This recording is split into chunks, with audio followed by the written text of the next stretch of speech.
दक्ष police news, पहिले खाकी मग बाकी। देशभरात 15 ऑगस्ट अर्थात स्वातंत्र्य दिन मोठ्या उत्साहात साजरा केला जाणार आहे। स्वातंत्र्य दिनाच्या पार्श्वभूमीवर नाशिक जिल्हाधिकारी कार्यालयासह नाशिक महानगरपालिका इमारत आणि India security press Nashik road इथं आकर्षक विद्युत रोषणाई करण्यात आली। स्वातंत्र्य दिनाच्या पूर्वसंध्येला नाशिक शहर विद्युत रोषणाईनं उजळून निघालंय। तिरंग्याच्या रंगांची रोषणाई नागरिकांचं लक्ष वेधून घेते। नाशिक महानगरपालिका मुख्यालयावरही स्वातंत्र्य दिनानिमित्त विशेष विद्युत रोषणाई करण्यात आली।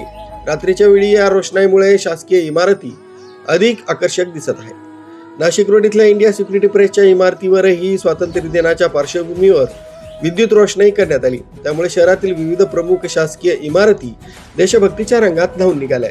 सकाळी विविध शासकीय कार्यालयांमध्ये ध्वजारोहणाचे कार्यक्रम होणार आहेत।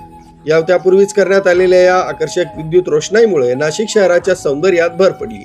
स्वातंत्र्य दिनाच्या उत्साहात नाशिक सज्ज झाला असून देशभक्तीच्या वातावरणात स्वातंत्र्य दिन साजरा होणार आहे। न्यूज ब्युरो, दक्ष पोलीस न्यूज, नाशिक।